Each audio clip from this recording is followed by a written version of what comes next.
10월 28일 토요일 리딩 지저스 요한복음 19장부터 21장까지의 말씀입니다. 19장. 그래서 빌라도는 예수를 데려다가 채찍질하게 했다. 병사들이 가시나무로 왕관을 엮어 예수의 머리에 씌우고 자주색 옷을 입혔다. 그런 다음에 그분께 다가가 유대인의 왕 만세 하고 외쳤다. 그리고 예수께 인사하며 그분의 뺨을 때렸다. 빌라도가 다시 밖으로 나가서 유대인들에게 말했다. 내가 저 사람을 여러분 앞에 데려오겠소. 그러나 알아주기 바라오. 나는 그에게서 아무 죄도 찾지 못하겠어. 바로 그때 예수께서 가시관을 쓰고 자주색 옷을 입고 나오셨다. 빌라도가 말했다. 보시오, 이 사람이요. 대제사장과 경비들이 예수를 보고 미친 듯이 소리쳤다. 십자가에 못 박으시오. 십자가에 못 박으시오. 빌라도가 그들에게 말했다. 여러분이 그를 데려가시오. 여러분이 그를 십자가에 못 박으시오. 나는 그에게서 아무 잘못도 찾지 못하겠어. 유대인들이 대답했다. 우리에게는 율법이 있습니다. 그 율법에 따르면 그는 죽어 마땅합니다. 자기가 하나님의 아들이라고 했기 때문입니다. 빌라도는 이 말을 듣고 더욱 두려워했다. 그는 다시 관저로 들어가 예수께 말했다. 네가 어디서 왔느냐? 예수께서 아무 대답도 하지 않으셨다. 빌라도가 말했다. 말하지 않을 작정이냐? 나는 너를 풀어줄 고난도 있고 십자가에 못 박을 고난도 있다는 것을 모르느냐? 예수께서 말씀하셨다. 하늘이 내게 주신 고난 말고는 너는 나에 대해 조금도 고난이 없다. 그래서 나를 너에게 넘겨준 자의 잘못이 훨씬 크다. 빌라도는 이 말을 듣고서 예수를 사면하려고 최선을 다했다. 그러나 유대인들의 외치는 소리에 그의 말은 묻혀버리고 말았다. 이 사람을 놓아주면 총독님은 황제의 친구가 아닙니다. 누구든지 자기가 왕이라고 주장하는 사람은 황제에게 대항하는 것이나 마찬가지입니다. 빌라도는 이 말을 듣고서 예수를 데리고 나갔다. 그는 포장된 뜰, 히브리 말로 가바다라는 곳에 재판석에 앉았다. 그날은 유월절 예비일이었고 시간은 낮 12시였다. 빌라도가 유대인들에게 말했다. 여기 여러분의 왕이 있어. 그들이 다시 외쳤다. 그를 죽이시오. 죽이시오. 그를 십자가에 못 박으시오. 빌라도가 말했다. 여러분의 왕을 십자가에 못 박으라는 말이요. 대제사장들이 대답했다. 우리에게 왕은 황제뿐이요. 빌라도는 잠자코 그들의 요구를 들어주었다. 그는 예수를 십자가에 못 박도록 넘겨주었다. 그들이 예수를 끌고 갔다. 예수께서 십자가를 지시고 해골 언덕 히브리 말로 골고다라는 곳으로 가셨다. 거기서 그들은 예수를 십자가에 못 박고 다른 두 사람도 예수를 가운데 두고 양옆에 못 박았다.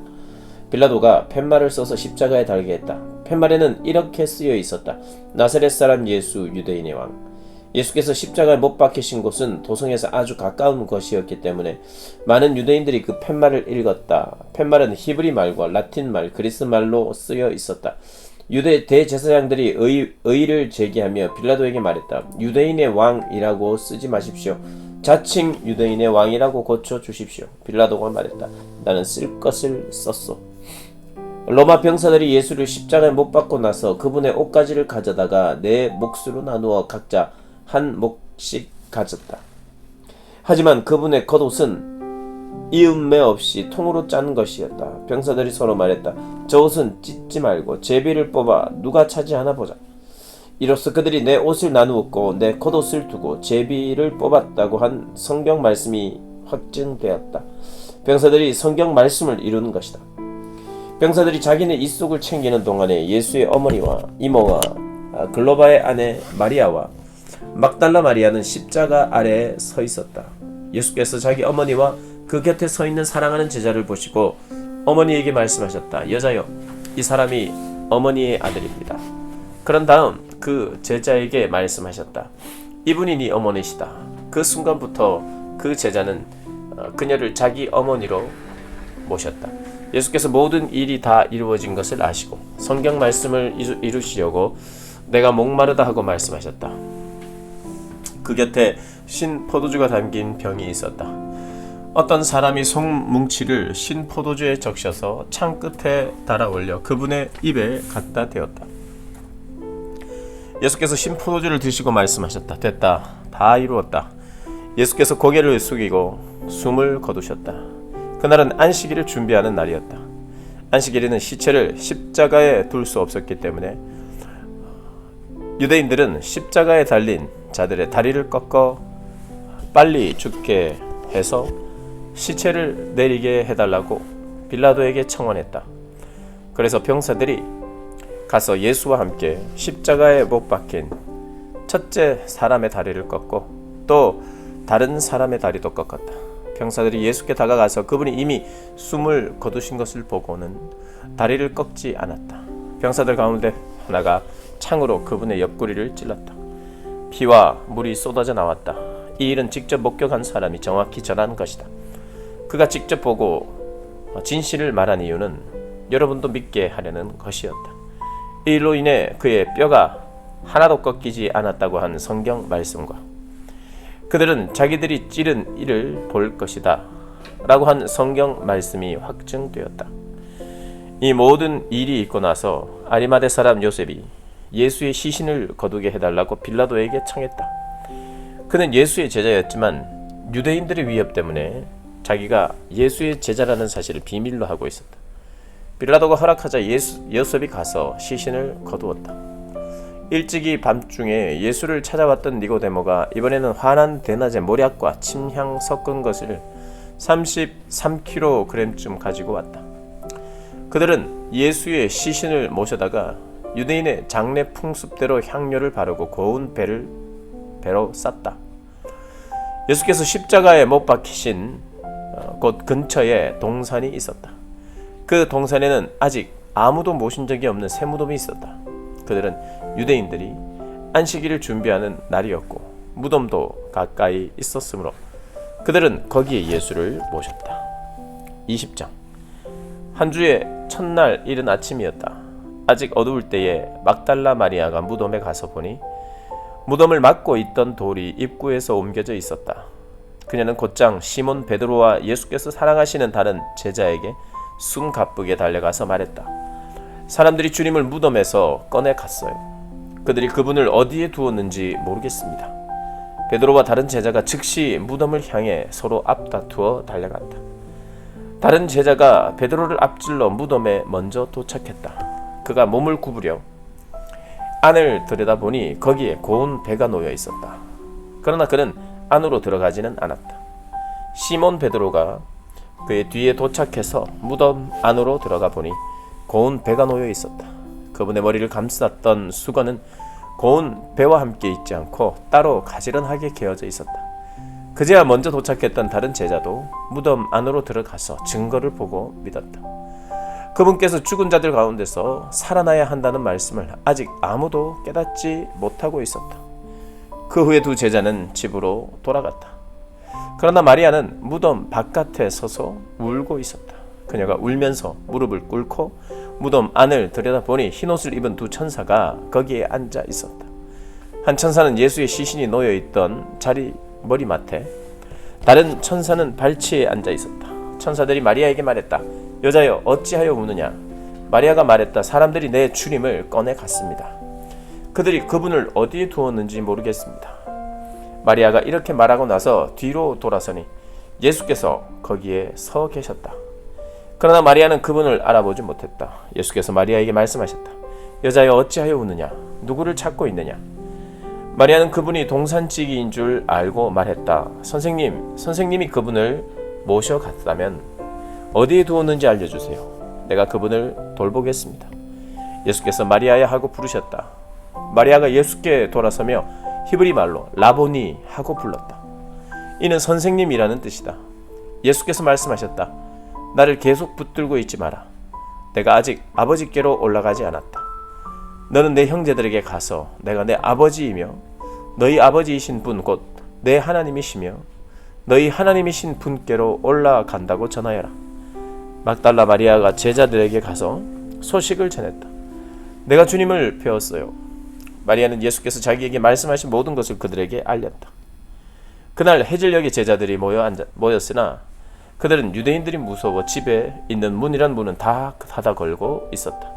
예수께서 들어오셔서 그들 가운데 서서 말씀하셨다. 너희에게 평안이 있기를. 그러고 나서 자기의 두 손과 옆구리를 제자들에게 보여주었다. 제자들은 자기 눈으로 주님을 뵙고는 기쁨을 가누지 못했다. 예수께서 다시 한번 인사하셨다. 너희에게 평안이 있기를. 아버지께서 나를 보내신 것처럼 나도 너희를 보낸다. 예수께서 이 말씀을 하시고 나서 숨을 깊이 들이쉬었다가 그들에게 내쉬며 말씀하셨다. 성령을 받아라. 너희가 다른 사람의 죄를 용서하면 그 죄가 영원히 사라질 것이다. 너희가 죄를 용서하지 않으면 그 죄를 가지고 무엇을 하려느냐. 그러나 12제자 가운데 한 사람으로 간혹 쌍둥이라고 불리는 도마는 예수께서 오셨을 때 그 자리에 없었다. 다른 제자들이 그에게 말했다. 우리가 주님을 보았소. 그러나 도마는 이렇게 말했다. 내가 그분 손에 난 못자국을 보고 그 못자국에 내 손가락을 넣어보고 그분의 옆구리에 내 손을 넣어보지 않고는 그 말을 믿지 않겠소. 여드레 후에 제자들이 다시 방에 모여 있었다. 이번에는 도마도 함께 있었다. 예수께서 잠긴 문들을 지나 들어오셔서 그들 가운데 서서 말씀하셨다. 너희에게 평안이 있기를. 그런 다음 예수께서 도마에게 주목하며 말씀하셨다. 네 손가락을 내 손에 대어 보아라. 네 손을 내 옆구리에 넣어 보아라. 의심하는 자가 되지 말고 믿는 자가 되어라. 도마가 말했다. 나의 주님, 나의 하나님. 예수께서 말씀하셨다. 너는 네 두 눈으로 보고 나서야 믿는구나. 보지 않고 믿는 사람들에게는 더 큰 복이 기다리고 있다. 예수께서는 이 책에 기록된 것보다 훨씬 많은 표적을 베푸셔서 하나님을 계시해 주셨다. 이것을 기록한 이유는 예수께서 메시아이시며 하나님의 아들이심을 여러분으로 믿게 하고 그 믿음을 통해 예수께서 친히 계시해 주신 참되고 영원한 생명을 얻게 하려는 것이다. 21장. 그 후에 예수께서 제자들에게 다시 나타나셨는데 이번에는 디베랴 바다 갈릴리 호수에서였다. 예수께서 나타나신 경위는 이렇다. 시몬 베드로, 쌍둥이라고도 하는 도마, 갈릴리 가나 출신의 나다나엘, 세베대의 두 아들, 그리고 다른 두 제자가 함께 있었다. 시몬 베드로가 말했다. 나는 고기 잡으러 가야겠다. 나머지 사람들도 우리도 함께 가겠다고 대답했다. 그들은 나머지 배를 탔다. 그날 밤 그들은 아무것도 잡지 못했다. 해가 뜰 무렵 예수께서 바닷가에 서 계셨으나 그들은 그분을 알아보지 못했다. 예수께서 그들에게 말씀하셨다. 좋은 아침이구나. 아침거리로 뭘 좀 잡았느냐. 그들이 대답했다. 못 잡았습니다. 예수께서 말씀하셨다. 그물을 배 오른쪽에 던지고 어떻게 되는지 보아라. 그들은 그 말씀대로 했다. 순식간에 수많은 물고기가 그물에 걸려 들었다. 그들이 힘이 딸려서 그물을 끌어올리지 못할 정도였다. 그때 예수께서 사랑하시는 제자가 베드로에게 말했다. 주님이시다. 시몬 베드로가 그분이 주님이신 것을 알고는 일하느라 벗어놓았던 옷을 급히 챙겨 입고 바다로 뛰어들었다. 다른 제자들은 배를 탄 채로 고기가 가득 든 그물을 끌고 나왔다. 그들은 육지에서 90m 정도밖에 떨어지지 않은 곳에 나가 있었다. 그들이 배에서 내리고 보니 숯불이 지펴져 있고 그 위에 물고기와 빵이 익고 있었다. 예수께서 말씀하셨다. 너희가 방금 잡은 물고기를 몇 마리 가져오너라. 시몬 베드로가 다른 제자들과 힘을 합쳐 그물을 바닷가로 끌어올렸는데 큰 물고기가 153마리나 되었다. 그렇게 많은 물고기가 들었는데도 그물이 찢어지지 않았다. 예수께서 말씀하셨다. 아침 식사가 준비됐다.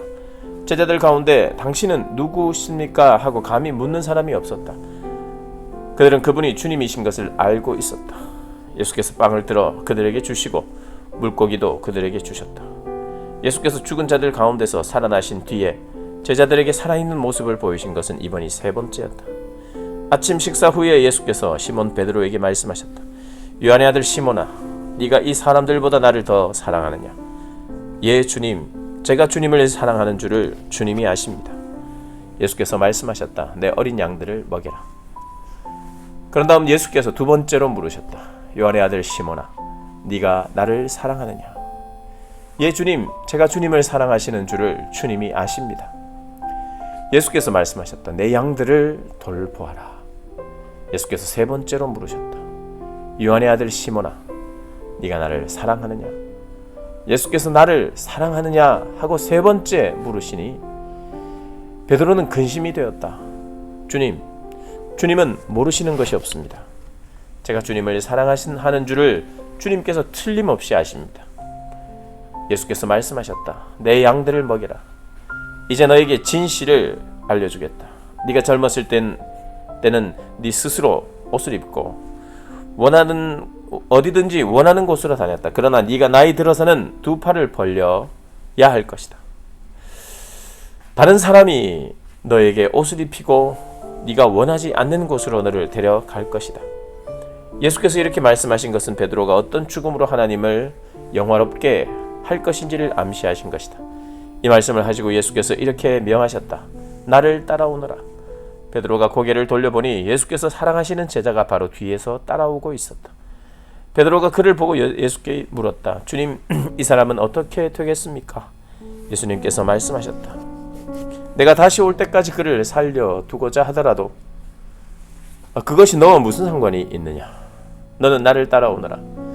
그래서 그 제자가 죽지 않을 것이라는 소문이 형제들 사이에 퍼진 것이다. 그러나 예수께서 하신 말씀은 그런 뜻이 아니었다. 예수께서는 그저 내가 다시 올 때까지 그를 살려두고자 하더라도 그것이 너와 무슨 상관이 있느냐라고 말씀하셨을 뿐이다. 이 모든 일을 목격하고 기록한 사람이 바로 그 제자다. 우리 모두는 그의 증언이 믿을만하고 정확하다는 것을 알고 있다. 이 밖에도 예수께서는 아주 많은 일을 행하셨다. 그것을 하나도 빠뜨리지 않고 낱낱이 기록한다면 그 기록한 책을 다 담아두기에는 이 세상도 비좁을 것이다. 아멘.